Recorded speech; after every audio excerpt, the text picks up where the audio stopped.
and having somebody who saw that I was speaking the truth and they wanted to silence me, they wanted to veil me, and knowing that there was something else going on. There was some energy that wasn't this person's energy that I had become just really close and fast friends with.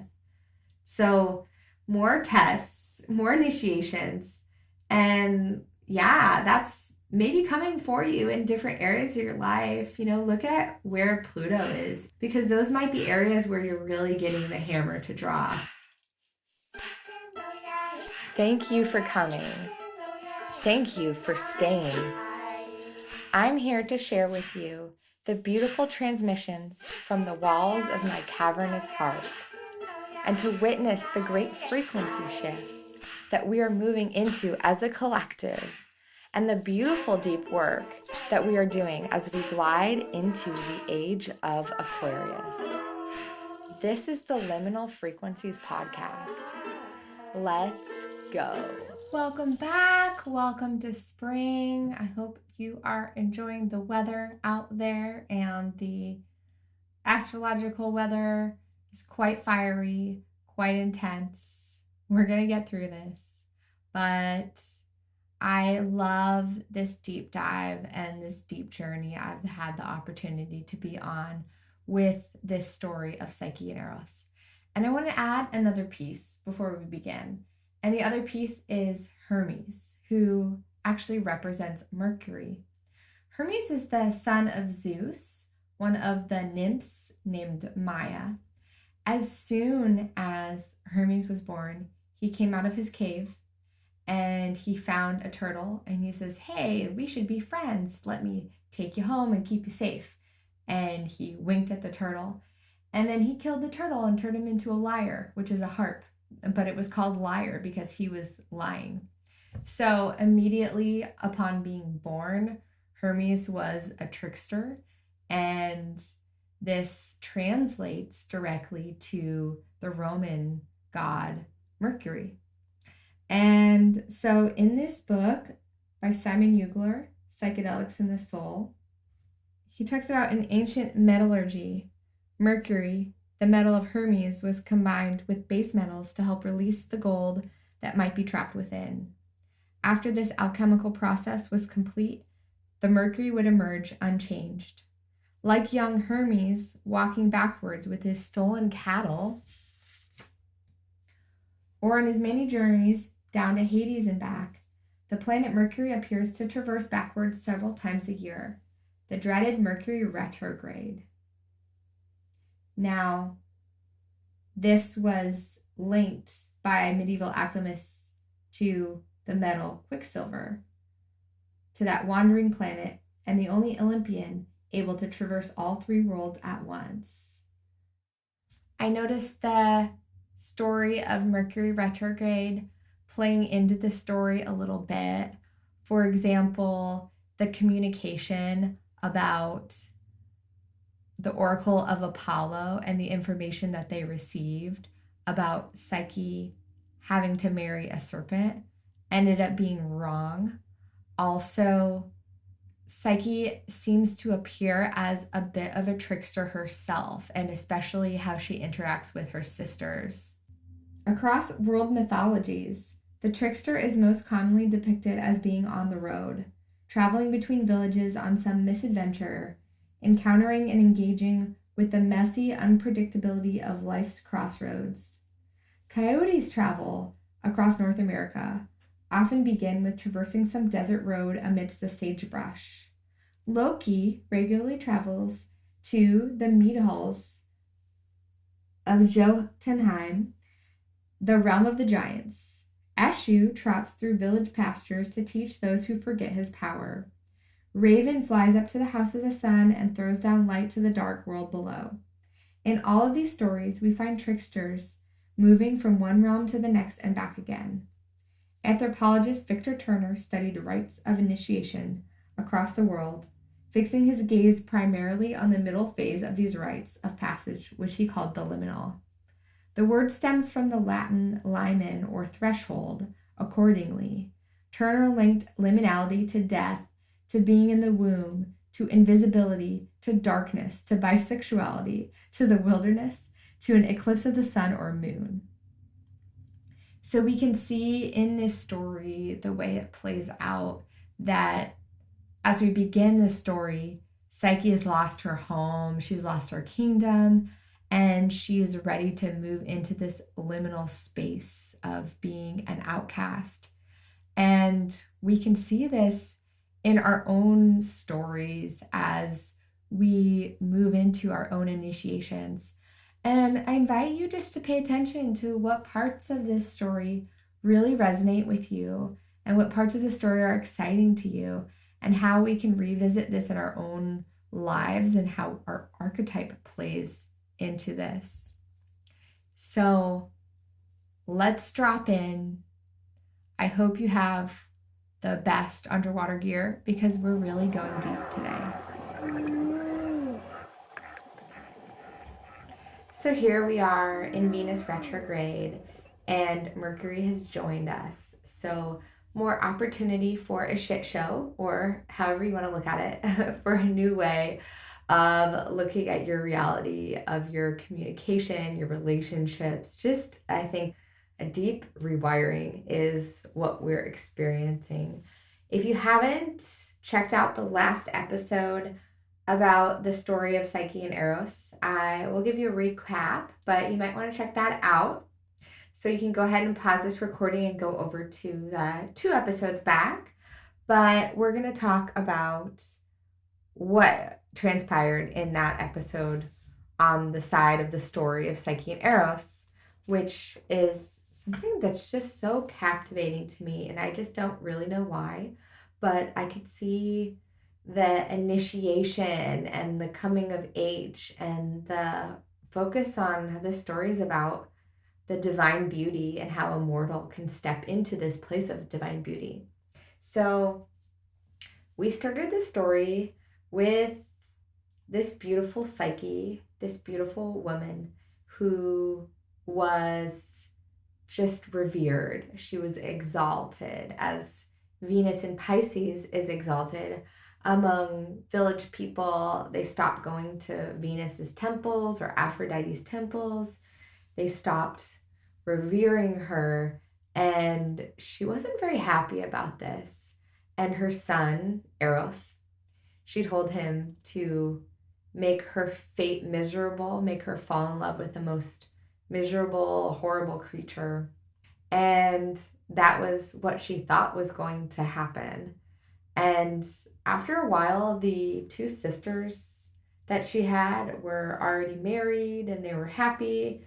And nobody would really look at Psyche. They honored her, but she couldn't be seen on that level. And so she had to figure out what was going on. Her parents went to the Oracle of Apollo to ask for some answers. And what they found when they looked into it was that she actually had this horrible fate and she was destined to marry this awful beast. And so to make this fate happen, they had to act, and they had to immediately take her to the top of a mountain to meet her husband, where she would be dressed as a funeral and also as a wedding. And she was actually just gently brought down by the zephyr, which is a wind.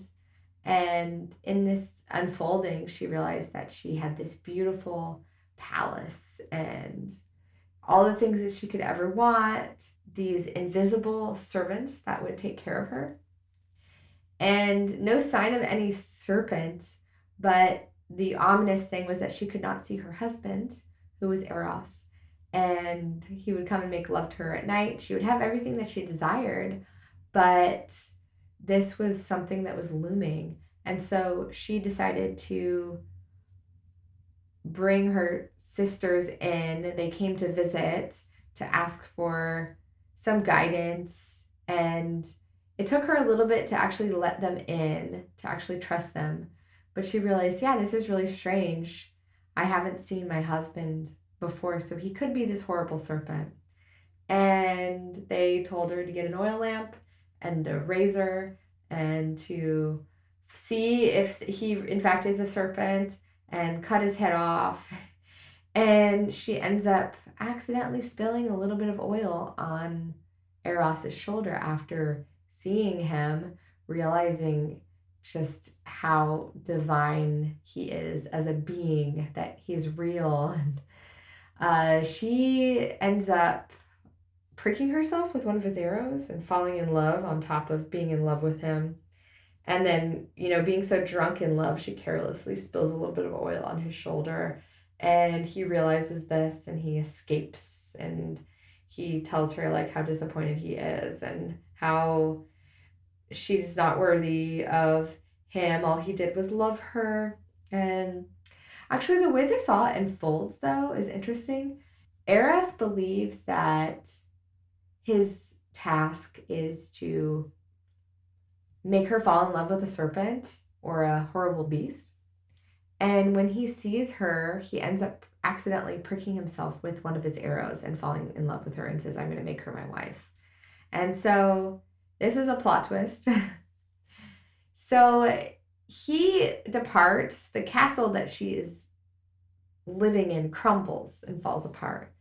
And she has to face this fate that she's living with her decision. And I compared this on the last episode to this sort of what I'm going to call avoidance, anxious attachment, where there is this desire to be seen and be heard by somebody and show up. And what can happen is that the lack of availability and the lack of vulnerability is there. And although everything should be this dream, this fantasy that you're living, it's actually quite difficult, and you want a dose of reality, and you want some sobering reality. And so that's why we embark on this journey into Venus retrograde, is to really see the truth, our self-worth, and the reality that we're embarking on. And so the first part of part 2 is where she tries to drown herself. She goes to this river, and that's her number one plan most of the time, is to drown herself. And this god named Pan comes out of the river and says, please don't hurt your beautiful, precious mortal life. I know that you are in love. I can tell that you've fallen in love, and this person that you are taking to is Eros, and you can pay homage to Eros, and love will find you, basically. And so she thanks him. She goes off, and the next thing that she does is interesting. She finds her sisters. And she's a beautiful sister. She tells her everything that has happened, and that she's fallen from grace, and she's lost her kingdom and her gorgeous husband. And she says, I don't know why this happened. The thing is, this was actually meant for you. Eros actually wanted you and not me. So her sister packs up her bags, tells her husband that there's some kind of family emergency, and leaves for the top of the cliff and jumps off the cliff. And there is no husband to be found. There's no Eros, and she falls to her death. Psyche does the same thing to her other sister, and the same thing happens. She falls to her death. So there is some revenge that she seeks before she tries to do anything further, for the manipulation and for the jealousy that's created a wedge between her and her god husband.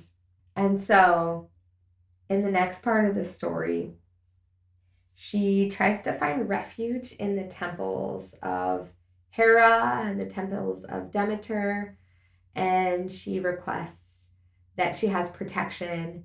And neither of them will help her, because they know that this is a battle between Venus, her cousin, and Psyche, and they don't want to get involved.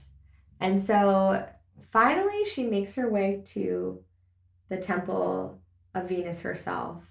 And she's greeted by Misery and Suffering, I believe, are their names, the two servants. And the two servants just batter her and punish her until they finally bring her to Venus so that she can receive her first assignment. And this is a process of proving her self-worth as a mortal to be accepted in the gods and to be accepted as the wife of Eros. Eros was actually, Venus wasn't very happy with Eros. She said that she was going to replace him. She was going to have another son. And plot twist, Psyche's also pregnant the whole time. So there is an interesting plot twist if she's carrying this half mortal baby, and maybe this gives her an advantage in these battles of proving her self-worth. But the first task that she has is sorting grain. She has to sort this heaps and heaps and piles of grain, different types. And Psyche just doesn't even lift a finger. She's just in despair. How can I do this? And within the time that Venus comes back from her banquet, and she comes back smelling of meats, and this ant has gone and done all the work for her. And Venus just scoffs at her and says, you had help. I know you didn't do this. I know you couldn't do this. And, this is interesting. She puts her to bed, gives her a crumb of bread. It's interesting how we continuously have this need to prove our self-worth. And it's interesting. I've realized, and as I've just moved through healing of family trauma and relationships in my life, I've realized that somehow I'm connecting my self-worth and tying it to all of the things that I've accomplished. I have a lot of aspirations. I have a podcast. I want to write a book. I want to create like a whole system of healing that people can utilize. And to wonder whether these things are because of me and because of my desires and the things that bring me joy, or because there still is a need to prove my self-worth to somebody outside of myself, like my parents, or good example. Most of us, I believe, are still looking for that external validation. And it was during my road trip to Las Vegas, the Underworld. I embarked on a trip to the Underworld at the beginning of this Venus retrograde. And I think Las Vegas is the Underworld. I absolutely love the mountains there, the hikes, the nature. I went down there for a creative emotional wizardry course, which was an incredible course. The teacher's named Randall Roberts. He's a wizard, and he has costumes, and it's just a really incredible system of healing that involves the metaphysical side and the emotions and integrates neurology and other aspects into it.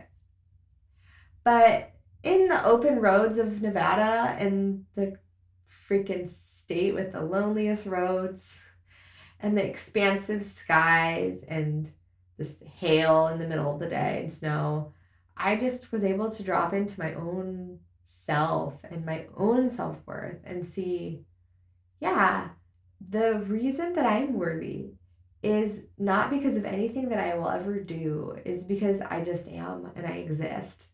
And this kind of speaks to me with Psyche just saying, I'm not going to lift a finger. I'm not actually capable of this task. I'm not going to prove my self-worth because I don't have the ability to do this. I know that I'm being tasked with these impossible things.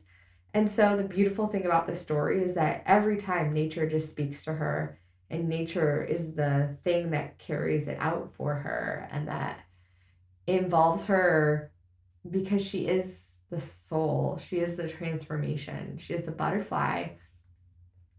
And so she has to bridge these worlds, right? Between divine and mortal. And so the next task that she has during the day is to pull the fleece of shining gold from the rams. And the rams are so dangerous that everybody fears them. There's enormous rams. And this, in my mind, is a nod to Aries, this story. Just the aggression and uniqueness and this anger that could come through where you really just don't want to upset the bull. You don't want to have it charging at you. And so she, rather than do this task, she goes to the river to drown herself again. And inside of the river emerges a reed. And the reed says, "My fair maiden, please do not pollute this river with your dead body. Instead, listen to my advice. These rams are solar powered. If you just simply visit them in the evening and the afternoon when they're resting, you will be able to get the fleece from the rams." And so she does. She gives this to Venus, and Venus scoffs at her and says, "Wow, I'm sure that you weren't able to do this yourself, you little lowly servant." And the next task is for her to climb the rocky mountain and get this black water from the river Styx that comes down from the waterfall. And the rocks are sharp, and it's also guarded by dragons. And so she considers this and calculates the risk. And then the eagle of Zeus flies down and offers to help her and takes the flask, the crystal flask that she's supposed to fill, and goes and fills that in one swoop. So she brings back the flask to Venus, and Venus again says, "Oh, well, I'm sure you won't be able to do this." She gives her a box, and she says, "I would like you to go to the underworld and take this box and ask Persephone to give me a little bit of her beauty." And she says, "I have lost my beauty since I've been taking care of my sick son, who evidently he got a little bit of oil on his shoulder." Not a big deal.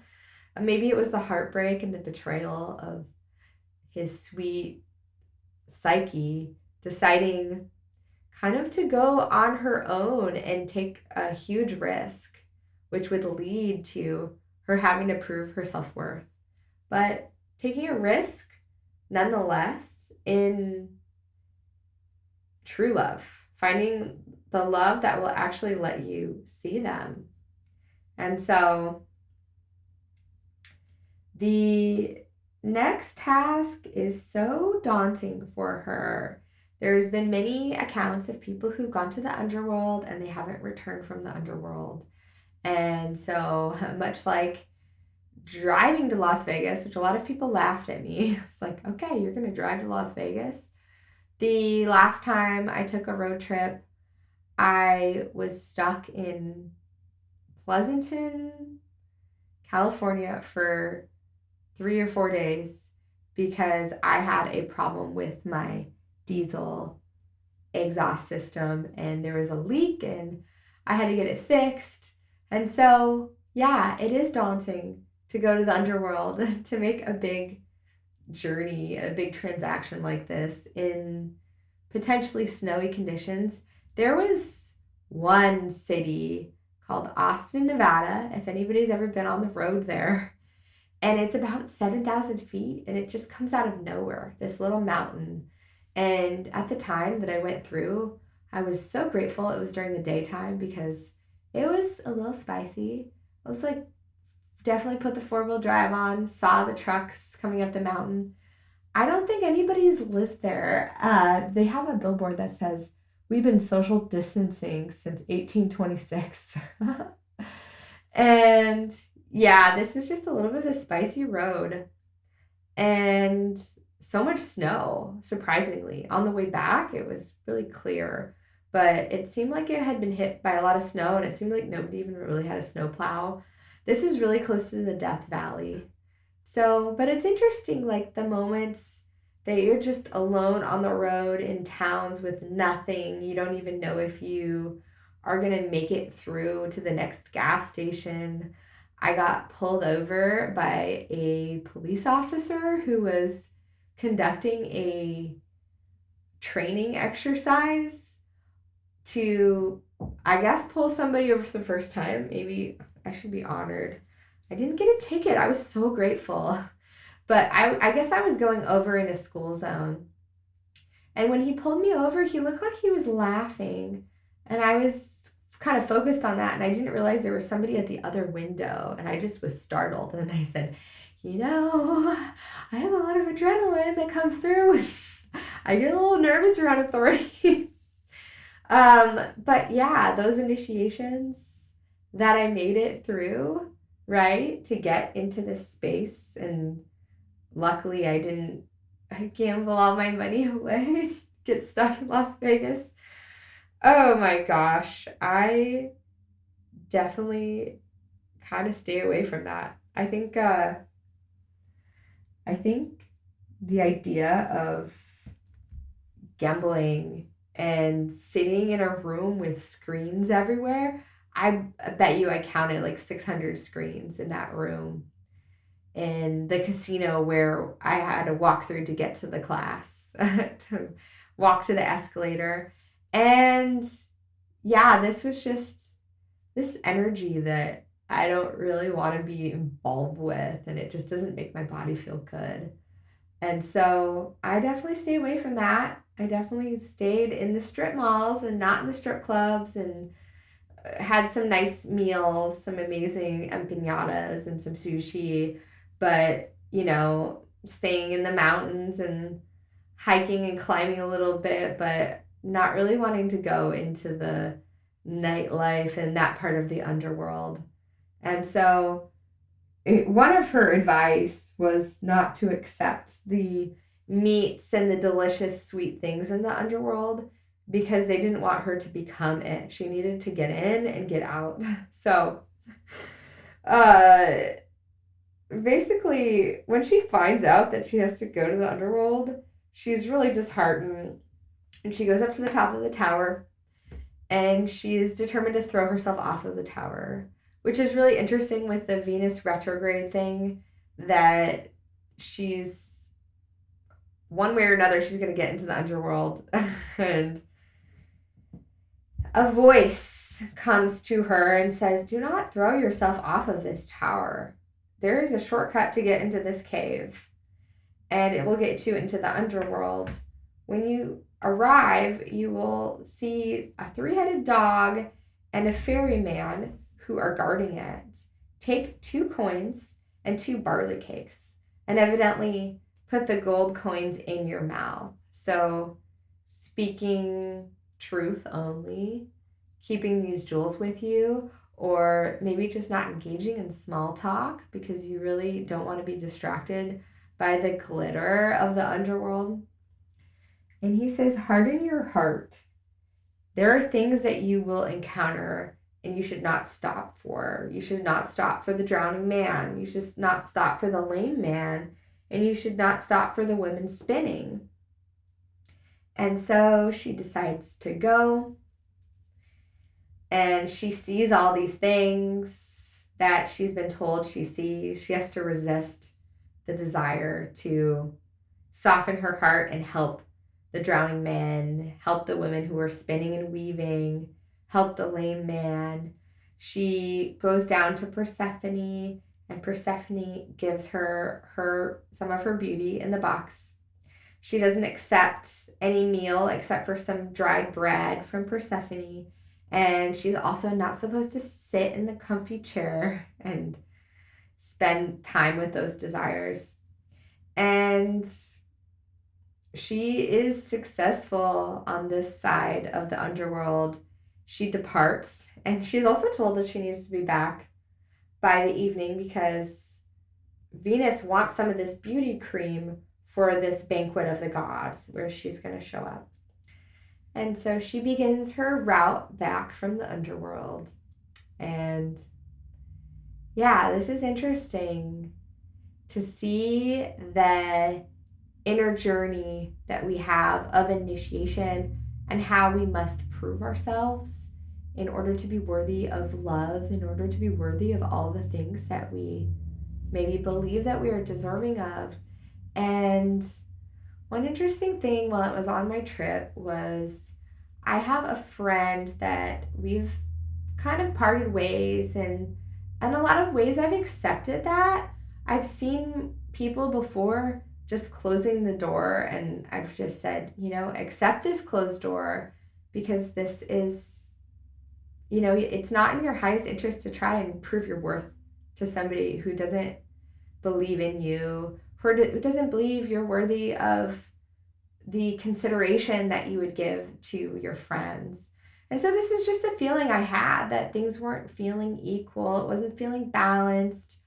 I didn't want to reciprocate anymore.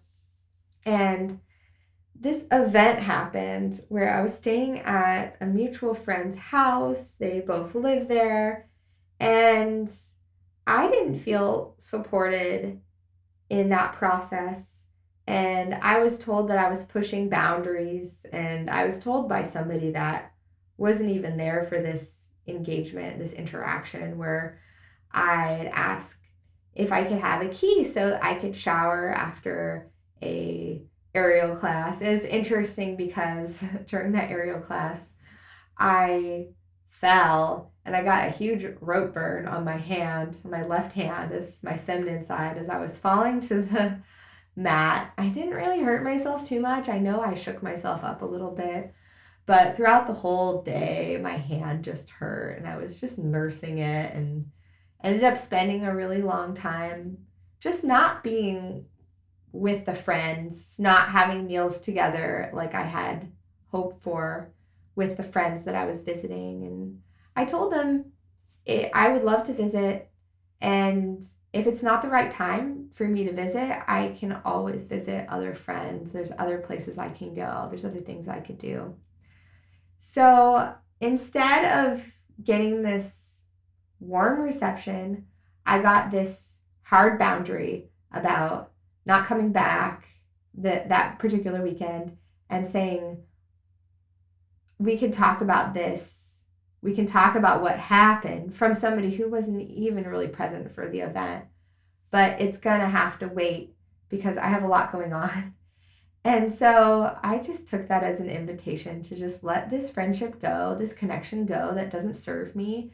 I'm going through a return of, I'm going through the Pluto in Aquarius, moving through my 7th house of relationship, and just having a lot of truth bombs dropped about how my relationships are being reciprocated. I just know that there's old patterns that I'm here to break those patterns. And yeah, I'm lucky to do that.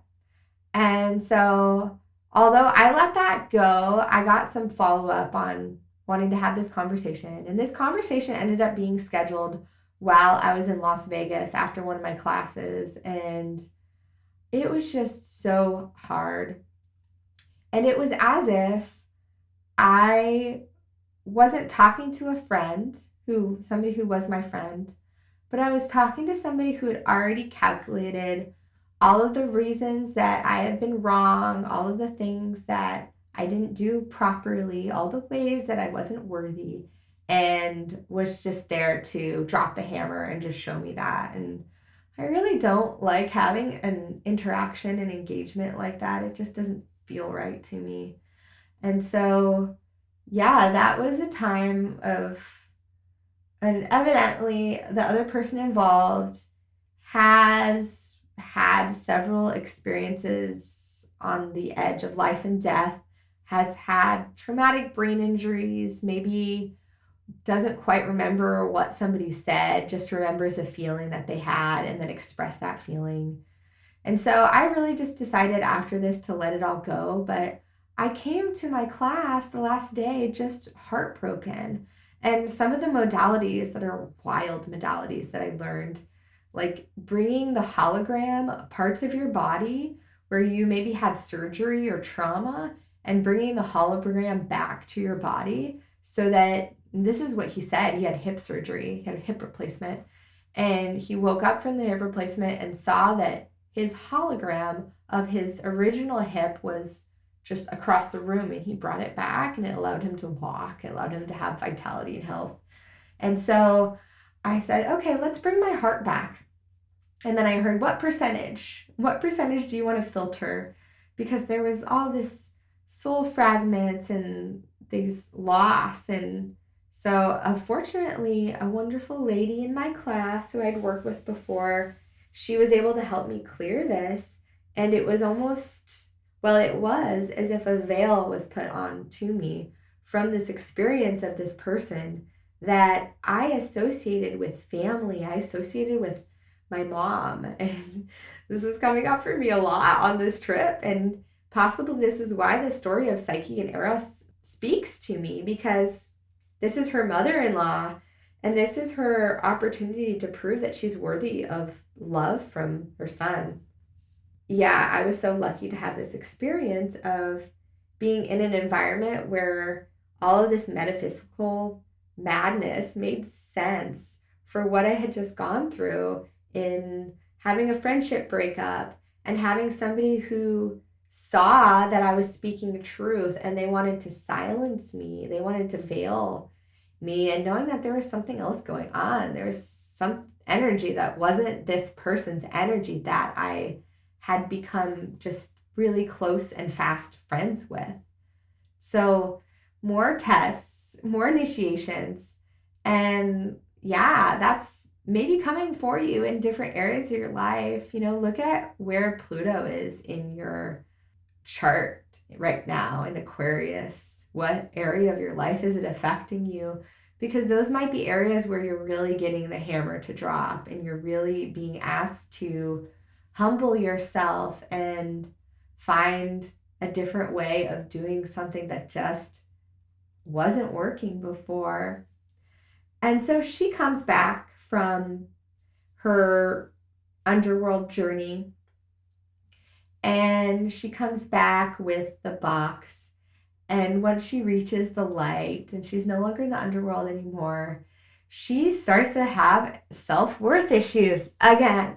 She says, wow, I have this husband that's gorgeous that I'm going to get to see again, and he's a god, and I haven't even showered. I've been just wandering around. I bet the ideal beauty at this time was to be a little bit more voluptuous, to be a little bit more, and she hadn't eaten anything. She had just been eating crumbs of bread.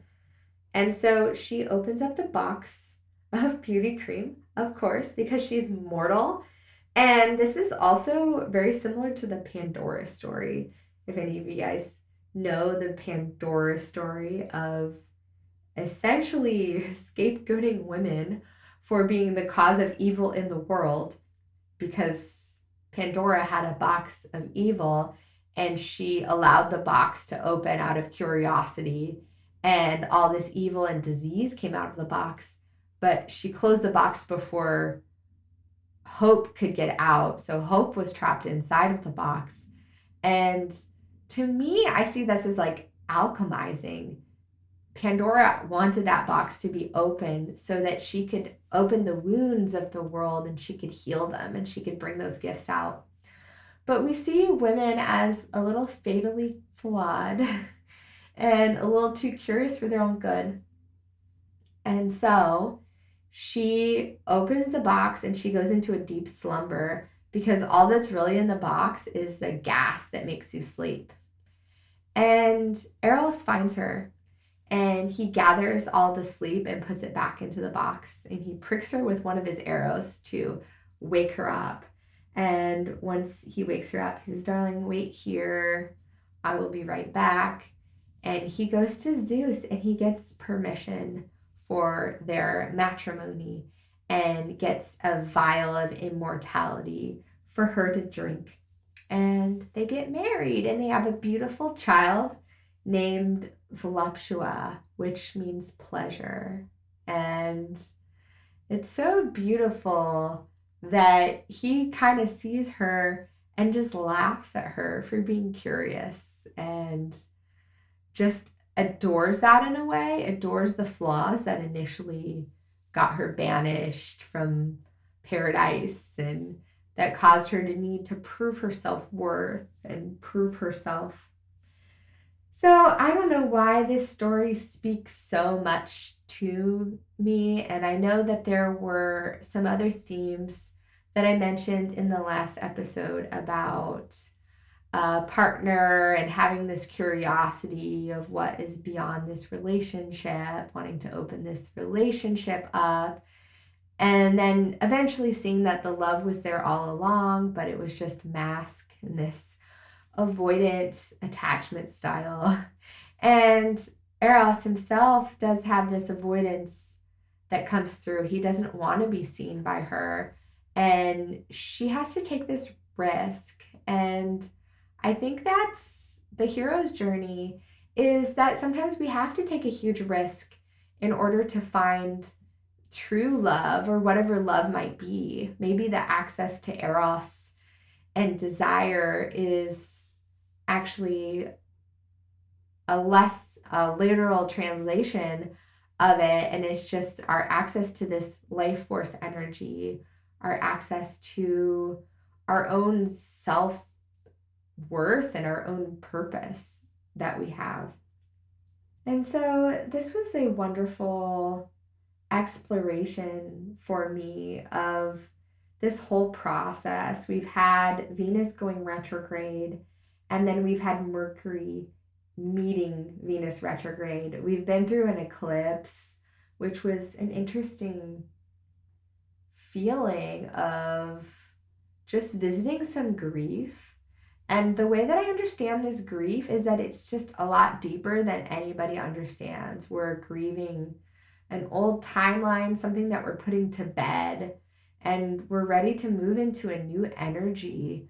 But all of this Aries energy can be really intense. We're moving into Neptune, moving into Aries. This soft and fluffy lightness of Neptune in Pisces may be something that has allowed us to be coaxed into the spiritual realms. And the other part of it is that there is more illusion in Pisces than there is in Aries. And this might allow us to see our spiritual path more clearly. We might get to cancel that cult membership that we've been holding on to. The punch card for joining the cult, right? How many times have you associated yourself with energies and spiritual gurus that you realize were false prophets, and you want to trade that in for some real grounded spirituality, something that you can literally count on your fingers and toes and it just makes sense to you. And I don't know, it's been interesting because I've found that friends, and this was part of my story this time, was finding that friends of mine who I even thought were my family were actually not there to see me and support me. And whatever the case may be, I don't think that I can see all the details in hindsight, even. It takes a while to really fully understand this. I've been through a few of these situations, but now I'm just realizing that if I call somebody family and if I really see that to be my truth, then I really need to look past my freaking rose-colored glasses.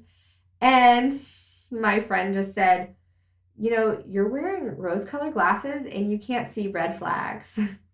And this is a reference to seeing somebody as family, and then that actually allowing it to be a force of manipulation.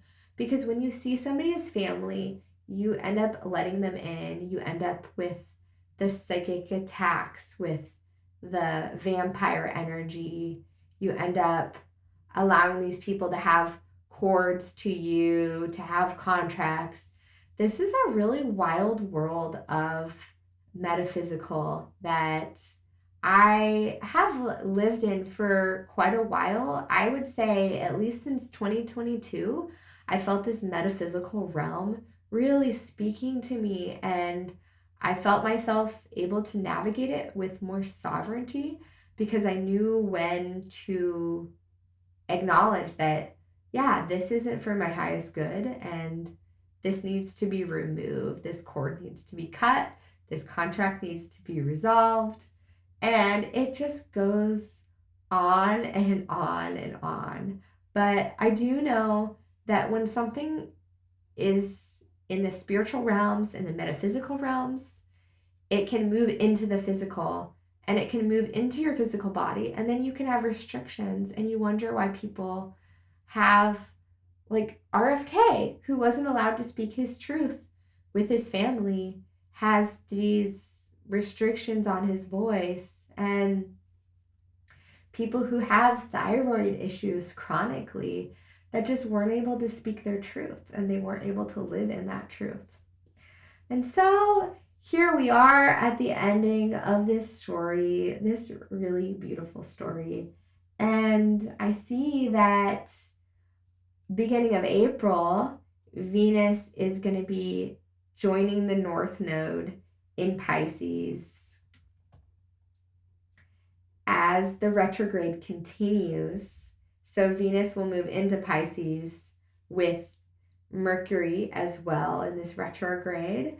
And then we'll join the North Node and we'll join this point of destiny that it has visited, I believe it was beginning of February, with a new light, with new upgrades and new possibilities that she has, and really seeing what beauty is with going into the underworld, bringing back this beauty cream, really seeing the truth of what her beauty is and her value is. And I'm sure you've been experiencing some of the things I've been experiencing with my self-worth, with these tests, with these difficult conversations and initiations. And when you return from the underworld, from Venus retrograde, and you start to move back first into Venus and Pisces, and then eventually Venus going direct and moving back into Aries, moving back into the light and into the fire, just having a skip in your step, just having more knowledge of what you are worthy of and what you deserve.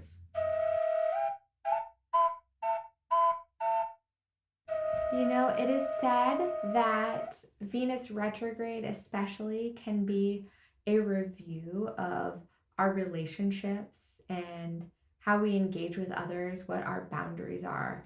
And I'm curious to hear out there with who has had this experience and what has your initiation through the underworld, through the Bardo been. And it's interesting how I picked this card today that is the Bardo from Kim Cran's Wild and Unknown Archetypes. It is said that the Bardo is a place between this life and the next, a liminal realm through which souls pass. Envisioning this inherently mysterious space creates the potential for us to rise above the concerns of this world and see our relationships through a cosmic and timeless lens. We may receive messages from those who are no longer with us, or see visions of lives not yet lived. In the Bardo, there is potential to forgive the unforgivable, to say the unsaid, to see the unseen, and to love the unloved, to let go of all things that cause us pain. The Bardo suspends us in its spaciousness for just long enough to open us to higher wisdom.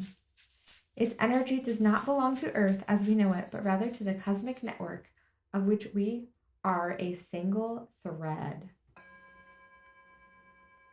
The Bardo is not to be feared. Take advantage of its energy by recognizing what needs to be resolved. Trust that there is a message for you from beyond. Who is speaking? go ahead and listen. When the veil between this life and the next is thinned, energy is stirred. This allows for remarkable healing and vision. So it feels like this upcoming eclipse and the pocket between the two eclipses that we're experiencing has been a Bardo, has been an edgy, uncertain stirring. And although that is present, it's also not to be feared. You know, the eclipse starts an unfolding that will last about 6 months until basically the full moon in Aries, which will be around September. And it starts an unfolding of our external reality as we start to shift internally. And I don't know about you, but I felt a lot of stirring up, a lot of desire to be part of this spring, to start planning all my months through the summer. And at the same time, sort of a pullback and a desire to just simplify and to really focus on the mundane, the simple things that bring us joy that we can engage with. I know there can be some fear around eclipses, and I definitely feel it. It can be a feeling like you're just waiting for the other shoe to drop.